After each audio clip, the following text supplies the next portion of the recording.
Item ಯಾವುದೇ ಇರಲಿ try ಮಾಡಿ ಆಚಿ ಚಿಕನ್ ಮಸಾಲಾ. ನಾನು ಖುಷಿ ಕಲಬುರ್ಗಿ. ತೈಸಿನ್ ಮೂಲ ಫಸ್ಟ್ ನನ್ನ ಫ್ರೆಂಡ್ ಇದ್ಲ, ಆಕಿಂದ ಪರಿಚಯ ಆದೆ. ನಾನು ಪರಿಚಯ ಆದಮೇಲೆ ಆಕಿ ಜಿಮ್ ಐತಿ ಮಸಲ್ ಫ್ಯಾಕ್ಟ್ರಿ ಅಂತ, ಅಲ್ಲಿ ಮಸಲ್ ಫ್ಯಾಕ್ಟ್ರಿಗೆ ಕರೆದ್ಲಕ್ಕಿ ನೀ ನಮ್ಮ ಬಾ ಜಿಮ್ ಮಾಡಂತ. ಅದಾದಮೇಲೆ ಚಲೋ ಫ್ರೆಂಡ್ಶಿಪ್ ಇತ್ತು ನಮ್ದು. ಚಲೋ ಫ್ರೆಂಡ್ಶಿಪ್ ಇದ್ಮೇಲೆ ಅಲ್ಲಿ ಅವ್ರ ತಮ್ಮ ಇಂಟ್ರೊಡ್ಯೂಸ್ ಮಾಡಿಸಿದ್ಲ, ಸಮೀರ್ ಮುಲ್ಲಾ ಅಂತ. ಸಮೀರ್ ಮುಲ್ಲಾಗ ಇಂಟ್ರೊಡ್ಯೂಸ್ ಮಾಡಿಸಿ ಚಲೋ ಜಿಮ್ ಮಾಡಿಸ್ತಿದ್ದ. ಹಿಂಗೆ ಚಲೋ ಜಿಮ್ ಮಾಡಿಸ್ತಾನೆ, ಅವ್ನ ಜೊತೆ ಜಿಮ್ ಮಾಡ ಹಿಂಗೆಲ್ಲ.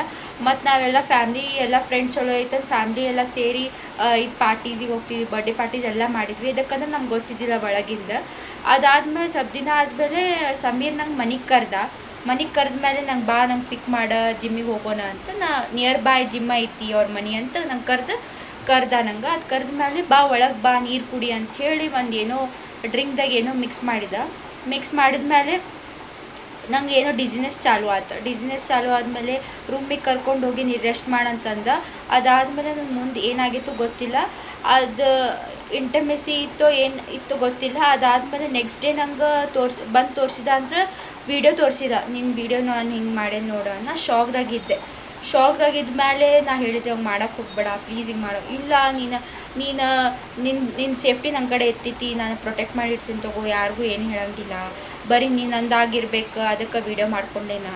ನಂಗೆ ಹೇಳಿರ ಮಾಡ್ಬೇಕಿಲ್ಲ ನೀನು ಅಂತ ಕೇಳಿದ ಮೇಲೇನು ಇಲ್ಲ ತಗೋ ಆತ ಈಗ ಮಾಡ್ಕೊಂಡೀನಿ ಅಂತ. ಭಾಳ ಸಲ ಹಿಂಗೆ ನಂಗೆ ಬಲಾತ್ಕಾರ ಮಾಡ್ಯಾನ ಸರ್. ಮತ್ತು ಭಾಳ ಹುಡುಗಿಯರ ಜೊತೆನೂ ಹಿಂಗೆ ಮಾಡ್ಯಾನ. ಮತ್ತು ಎಲ್ಲರಿಗೂ ಸಪೋರ್ಟ್ ಇರಬೇಕು, ನಿಮ್ದು ಹೆಲ್ಪ್ ಇರಬೇಕು. ಮತ್ತು ನಾನು ಇವೆಲ್ಲ ಹಿಂಗೆ ಬ್ಲ್ಯಾಕ್ ಮೇಲ್ ಮಾಡಿ, ಅಸ್ಯೂಮ್ ಮಾಡಿ, ಮತ್ತು ಹರ್ಯಾಸ್ಮೆಂಟ್ ಮಾಡಿ ಇದು ನಂಗೆ ಕಂಟ್ರೋಲ್ ಆಗಿಲ್ಲ. ನಮ್ಮ ಸಮಾಜ ಮಂದಿಗೆ ಮತ್ತು ಕಮಿಷ್ನರ್ ಮಂದಿಗೆ ಹೇಳಿ ನಾನು ಎಲ್ಲ ಮಂದಿಗೆ ಹಿಂಗೆಲ್ಲ ಮಾಡತ್ತಾನಂತ. ಅದಕ್ಕೆ ನಾನು ಇದು ಹೇಳತ್ತೀನಿ ನಿಮ್ಗೆ, ಪ್ಲೀಸ್ ನಿಮ್ಗೆ ಹೆಲ್ಪ್ ಬೇಕು. ಹಲೋ ನಮಸ್ತೆ ರೀ. ನಾ ಆಗಳಿಂದ್ರ ಕನ್ಕಷನ್ನಾಗಿದ್ದೆ ರೀ, ನಾ ಪೂರ ಡಿಸಿನೆಸ್ನಾಗಿದ್ದೆ ರೀ. ನಾ ಈಗ ಎದ್ದು 5 ನಿಮಿಷ ಆತು ರೀ. ನಾ ಎಲ್ಲ ವೀಡಿಯೋಸ್ ನೋಡತ್ತೀನಿ. ಎಲ್ಲರೂ ಏನಾಗತ್ತಾರ, ಈಕಿ ಖುಷಿ ಏನಾಗ್ಯಾಡ್ರಿ ಈಗ ನನಗೆ ಗುಳಿಗೆ ಕೊಟ್ಟಿದ್ದಾವ, ನನಗೆ ಗುಳಿಗೆ ಕೊಟ್ಟು ಏನೇನೋ ಮಾಡ್ಯಾನ ಇಂಟಿಮೇಸಿ ಆದಿದಂತಂದು. ವಿಡಿಯೋ ಮಾಡಿದ್ದು ಕರೆ ಐತ್ರಿ. ವಿಡಿಯೋ ಯಾವ ಫೋನ್ಯಾಗ ಅದಾವ ಚೆಕ್ ಮಾಡಿರಿ.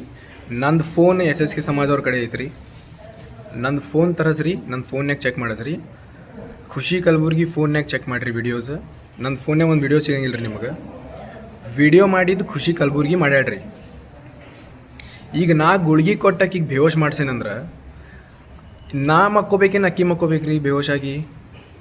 ಅಕ್ಕಿ ಬೇವೋಶ್ ಆಗಿಲ್ಲ ರೀ, ನಾ ಮಕ್ಕೊಂದಿನಿ. ವಿಡಿಯೋ ಅಕ್ಕಿ ಮಾಡತ್ತಾಳ, ಅಕ್ಕಿ ಫೋನ್ಯಾಗ ಐತ್ರಿ ವಿಡಿಯೋಸ್. ಸೊ ಇದ್ರಾಗ ಯಾರು ತಪ್ಪೈತಿ ನೀವು ಹೇಳ್ರಿ. ಇದು ಖುಷಿ ಏನು ಹೇಳತ್ತಾಳ ಅದೆಲ್ಲ ತಪ್ಪೈತಿ, ನನಗೆ ಗೊತ್ತೈತಿ. ಆಕಿ ಒಂದು ಪ್ರೆಷರ್ನಾಗ ಹೇಳತ್ತಾಳ. ಆಕಿ ಭಾಳ ಚಲೋ ಹುಡುಗಿ, ಆದ್ರೆ ಅವ್ರ ಮಮ್ಮಿ ಪಪ್ಪ ಮತ್ತು ಅವ್ರ ಸಮಾಜ ಪ್ರೆಷರ್ಲಿ ಆಕಿ ಎಲ್ಲ ಹೇಳತ್ತಾಳ್ರಿ. ಸೊ ಆಕಿನ ಫೋನ್ ಚೆಕ್ ಮಾಡಿರಿ. ಆ ಫೋನ್ನಾಗ ಯಾರು ರೆಕಾರ್ಡಿಂಗ್ ಮಾಡತ್ತಾರ ಅದು ಚೆಕ್ ಮಾಡಿರಿ. ನಾ ಮಕ್ಕೊಂದೇನೋ ಅಕ್ಕಿ ಮಕ್ಕೊಂದಾಳು ಬೇವೋಶಾಗಿ ಚೆಕ್ ಮಾಡಿರಿ. ಚೆಕ್ ಮಾಡಿ ನೆಕ್ಸ್ಟ್ ವಿಡಿಯೋ ಹಾಕಿರಿ. Thank you so much. ಹುಬ್ಬಳ್ಳಿಯಲ್ಲಿ ನಿನ್ನೆ ಲವ್ ಜಿಹಾದ್ ಆರೋಪ ಕೇಳಿ ಬಂದಿತ್ತು. ಇದೀಗ ಲವ್ ಜಿಹಾದ್ ಪ್ರಕರಣಕ್ಕೆ ಒಂದು ಸ್ಫೋಟಕ ಟ್ವಿಸ್ಟ್ ಸಿಗ್ತಾ ಇದೆ. ಸಮೀರ್ ವಿರುದ್ಧ ಮತ್ತೊಂದು ಸ್ಫೋಟಕ ಆರೋಪ ಬಂದಿರೋದು. ಖುಷಿ ಕಲಬುರ್ಗಿ ಅನ್ನುವಂಥ ಈ ಯುವತಿಗೆ 8 ಬಾರಿ ಗರ್ಭಪಾತ ಮಾಡಿಸಿದ್ನ ಸಮೀರ್ ಅನ್ನೋ ಪ್ರಶ್ನೆ ಇದೆ. ಹುಬ್ಬಳ್ಳಿಯ ಲವ್ ಜಿಹಾದ್ ಪ್ರಕರಣಕ್ಕೆ ಟ್ವಿಸ್ಟ್ ಸಿಕ್ಕಿರೋದು. ಸಮೀರ್ ವಿರುದ್ಧ ಇದೀಗ ಮತ್ತೊಂದು ಸ್ಫೋಟಕ ಆರೋಪ. ನಿನ್ನೆ ಯುವತಿ ಗಂಭೀರ ಆರೋಪಗಳನ್ನು ಯುವಕನ ವಿರುದ್ಧ ಮಾಡಿದ್ಲು. ಇದೀಗ 8 ಬಾರಿ ಗರ್ಭಪಾತ ಮಾಡಿಸಿದ್ನ ಸಮೀರ್ ಅನ್ನೋ ಪ್ರಶ್ನೆ ಇದೆ. ಪ್ರತಿ ಸಾರಿ ಗರ್ಭಪಾತ ಮಾತ್ರೆಯನ್ನು ಕೊಡಿಸ್ತಾ ಇದ್ದ ಸಮೀರ್ ಅನ್ನುವಂಥ ಪ್ರಶ್ನೆ. ಮಾತ್ರೆಯನ್ನ ಸೇವನೆ ಮಾಡೋದಕ್ಕೆ ನಿರಾಕರಿಸಿದಾಗ ಜೀವ ಬೆದರಿಕೆ ಹಾಕಲಾಗ್ತಾ ಇತ್ತು ಅಂತ. ಇದೀಗ ಖುಷಿ ಗರ್ಭಪಾತ ಮಾತ್ರೆಯನ್ನ ಸೇವಿಸುವಂತ ವಿಡಿಯೋ ವೈರಲ್ ಆಗಿದೆ. ಈ ಯುವತಿ ಗರ್ಭಪಾತ ಮಾತ್ರೆಯನ್ನು ಸೇವಿಸುವಂತಹ ವಿಡಿಯೋ ವೈರಲ್ ಆಗಿದೆ. ಹಾಗಾದ್ರೆ ಆ ಮುಖಾಂತರ 8 ಬಾರಿ ಗರ್ಭಪಾತ ಮಾಡಿಸಿದ್ನ ಸಮೀರ್ ಅನ್ನುವಂಥ ಪ್ರಶ್ನೆ ದೃಶ್ಯದಲ್ಲಿ ಗಮನಿಸ್ತಾ ಇದೆ. ಮೊಬೈಲ್ನಲ್ಲಿರುವಂತಹ ವಿಡಿಯೋ ಇದು. ಪ್ರತಿ ಬಾರಿಯೂ ಕೂಡ ಆ ಗರ್ಭಪಾತದ ಮಾತ್ರೆಯನ್ನು ತೆಗೆದುಕೊಂಡಾಗ ಪ್ರತಿ ಬಾರಿ ವಿಡಿಯೋನ ಕಳಿಸ್ಬೇಕಾಗಿತ್ತಂತೆ. ಅಂದರೆ ಕನ್ಫರ್ಮೇಷನ್ ಅದು. ತೆಗೆದುಕೊಳ್ಳದೆ ಹೋದರೆ ನೋಡ್ತಾ ಇದ್ದೀರಿ ದೃಶ್ಯದಲ್ಲಿ, ಕೈಯಲ್ಲಿ ಒಂದು ಟ್ಯಾಬ್ಲೆಟ್ ಇದೆ.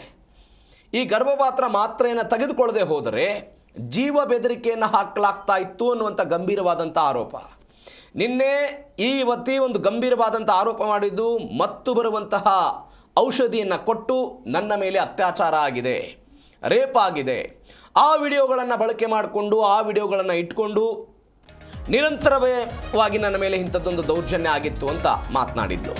ಇದೀಗ ಅದಕ್ಕೆ ಒಂದು ಟ್ವಿಸ್ಟ್ ಸಿಕ್ಕಿರೋದು. ಲವ್ ಜಿಹಾದ್ ಪ್ರಕರಣದ ಮತ್ತೊಂದು ಎಕ್ಸ್ಕ್ಲೂಸಿವ್ ಮಾಹಿತಿ ಇದು. ಜಿಮ್ ಟ್ರೈನರ್ ಸಮೀರ್ ಮುಲ್ಲಾಗೆ ಹಿಂದೂ ಗರ್ಲ್ಸ್ ಟಾರ್ಗೆಟ್ ಆಗಿದ್ರಂತೆ, ಅಂದರೆ ಹಿಂದೂ ಯುವತಿಯರನ್ನ ಟಾರ್ಗೆಟ್ ಮಾಡಲಾಗ್ತಾ ಇತ್ತು ಅಂತ. ಸಮೀರ್ ಮುಲ್ಲಾನ ಒಂದೊಂದೇ ನಾಟಕ ಬಟಾಬೈಲಾಗ್ತಾ ಇದೆ. ಹಿಂದೂ ಯುವತಿಯರ ಜೊತೆಗಿನ ಈ ಚಾಟ್ ಕೂಡ ಪತ್ತೆಯಾಗಿದೆ. ಬೇರೆ ಬೇರೆ ಹಿಂದೂ ಯುವತಿಯರ ಜೊತೆಗೆ ಮೆಸೇಜ್ಗಳನ್ನು, ಸಂದೇಶಗಳನ್ನು ಕಳಿಸಲಾಗಿತ್ತಲ್ಲ, ವಾಟ್ಸಾಪ್ ಚಾಟ್ ಕೂಡ ಪತ್ತೆಯಾಗಿದೆ. ಅನೇಕ ಯುವತಿಯರ ಜೊತೆಗೆ ಚಾಟಿಂಗ್ ಮಾಡಿದಂಥ ಆರೋಪ ನಿನ್ನೆ SSK ಸಮಾಜದವರು ಕೂಡ ಇದನ್ನು ಹೇಳಿದ್ರು. ಅನೇಕ ಹಿಂದೂಪರ ಸಂಘಟನೆಗಳೇನು ಪ್ರತಿಭಟನೆ ಮಾಡಿದ್ರು, ಆ ಸಮೀರ್ನನ್ನು ಕರೆದುಕೊಂಡು ಆತನ ಮನೆಯಿಂದ ಪೊಲೀಸ್ ಸ್ಟೇಷನ್ಗೆ ಏನು ಒಪ್ಪಿಸಿದ್ರು, ಆ ಸಮಯದಲ್ಲೂ ಕೂಡ ಇದನ್ನು ಹೇಳಿದ್ರು. ಹಿಂದೂ ಯುವತಿಯರನ್ನು ಟಾರ್ಗೆಟ್ ಮಾಡಿ ಅನೇಕ ಯುವತಿಯರ ಫೋಟೋಗಳು ಈತನ ಮೊಬೈಲ್ನಲ್ಲಿದೆ, ಅಶ್ಲೀಲ ಫೋಟೋಗಳಿದೆ, ಬೇರೆ ಬೇರೆ ಯುವತಿಯರ ಜೊತೆಗೆ ಫೋಟೋವನ್ನು ತೆಗೆದುಕೊಂಡಿರೋದಿದೆ. ಇದರ ಜೊತೆಗೆ ಬೇರೆ ಬೇರೆಯವ್ರ ಜೊತೆಗೆ ಇವರು ಮೆಸೇಜ್ ಮಾಡಿದ್ದು ಕೂಡ ಇದೆ ಎನ್ನುವಂಥ ಗಂಭೀರವಾದಂಥ ಆರೋಪಗಳನ್ನು ಕೂಡ ಮಾಡಲಾಗಿತ್ತು. ಇದೀಗ ಜಿಮ್ ಟ್ರೈನರ್ ಸಮೀರ್ ಮುಲ್ಲಾಗೆ ಹಿಂದೂ ಯುವತಿಯರೇ ಟಾರ್ಗೆಟ್ ಆಗಿದ್ರ ಅನ್ನುವಂಥದ್ದು ಸದ್ಯಕ್ಕಿರುವಂತಹ ಪ್ರಶ್ನೆ. ಬಿಕಾಸ್ ಬೇರೆ ಬೇರೆ ಹಿಂದೂ ಯುವತಿಯರನ್ನ ಟಾರ್ಗೆಟ್ ಮಾಡಿಕೊಂಡು ಈ ರೀತಿಯಾಗಿ ಮೆಸೇಜ್ ಮಾಡೋದು, ಅವ್ರ ಜೊತೆಗೆ ಸಂಪರ್ಕದಲ್ಲಿರೋದು. ನೋಡಿ, ಸಮೀರ್ ಮುಲ್ಲಾ ಸಹೋದರಿ ನಿನ್ನೆ ಹೇಳಿದ್ರು, 3 ವರ್ಷಗಳಿಂದ ಲಿವಿಂಗ್ ರಿಲೇಷನ್ಶಿಪ್ನಲ್ಲಿದ್ದರು, ಪರಸ್ಪರವಾಗಿ ಪ್ರೀತಿ ಮಾಡ್ತಾ ಇದ್ರು, ಇತ್ಯಾದಿ ಅನ್ನುವಂಥ ಮಾತುಗಳನ್ನು ಅವ್ರು ಸ್ಟೇಟ್ಮೆಂಟ್ ಕೊಟ್ಟಿದ್ರು. ನನ್ನ ಸಹೋದರನನ್ನು ಹೊಡೆದಿದ್ದಾರೆ, ಕರೆದುಕೊಂಡು ಹೋಗಿದ್ದಾರೆ, ದೌರ್ಜನ್ಯ ಮಾಡಿದ್ದಾರೆ, ಎಲ್ಲವೂ ಕೂಡ ಆಗಿತ್ತು. ಆದರೆ ಯಾವಾಗ ಅಜ್ಞಾತ ಸ್ಥಳದಿಂದ ಈ ಯುವತಿ ಒಂದು ವಿಡಿಯೋ ಮಾಡಿ ಈ ಪ್ರಕರಣಕ್ಕೆ ಒಂದು ಟ್ವಿಸ್ಟ್ ಕೊಟ್ರಲ್ಲ, ಆಗ ಈ ಪ್ರಕರಣದ ಒಟ್ಟಾರೆ ಬೆಳವಣಿಗೆ ಬೇರೆ ಹಂತಕ್ಕೆ ಹೋಗೋಕ್ಕೆ ಶುರುವಾಯಿತು. ಇದಕ್ಕೆ ಪ್ರತ್ಯುತ್ತರವಾಗಿ ಸಮೀರ್ ಕೂಡ ಆಸ್ಪತ್ರೆಯಿಂದ ಒಂದು ವಿಡಿಯೋ ಬಿಡುಗಡೆ ಮಾಡಿದ್ದ. ಅದರಲ್ಲಿ ಯಾರು ವಿಡಿಯೋ ಮಾಡಿದ್ರು ಅದನ್ನು ನೀವು ಪರಿಶೀಲನೆ ಮಾಡಬೇಕು, ಯಾರು ಬೆಡ್ ಮೇಲೆ ಮಲಗಿದ್ರು, ಯಾರು ವಿಡಿಯೋ ಮಾಡ್ತಾ ಇದ್ರು, ಎಲ್ಲವೂ ಕೂಡ ನಿಮಗೆ ಗೊತ್ತಾಗುತ್ತೆ, ಇತ್ಯಾದಿ ಹೇಳಿಕೆಗಳನ್ನು ಆಸ್ಪತ್ರೆಯಿಂದ ಕೊಡುವಂತಹ ಪ್ರಯತ್ನವನ್ನು ಸಮೀರ್ ಮಾಡಿದ್ದ. ಇವೆಲ್ಲದರ ನಂತರ ಇದೀಗ ಮತ್ತೊಂದು ವಿಡಿಯೋ ಬಂದಿದೆ, ನೀವು ದೃಶ್ಯದಲ್ಲಿ ಗಮನಿಸ್ತಾ ಇದ್ದೀರಿ.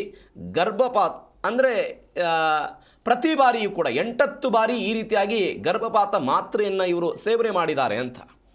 ಒಂದು ವೇಳೆ ಸೇವನೆ ಮಾಡದೆ ಹೋದರೆ ಇದನ್ನು ಮಾತ್ರೆಯನ್ನು ಸೇವಿಸೋದಕ್ಕೆ ನಿರಾಕರಿಸಿದಾಗ ಜೀವ ಬೆದರಿಕೆಯನ್ನು ಕೂಡ ಹಾಕಲಾಗ್ತಾ ಇತ್ತು ಅಂತ ಈ ವಿಡಿಯೋದಲ್ಲೂ ಕೂಡ ನೀವು ನೋಡ್ತಾ ಇದ್ದೀರಿ.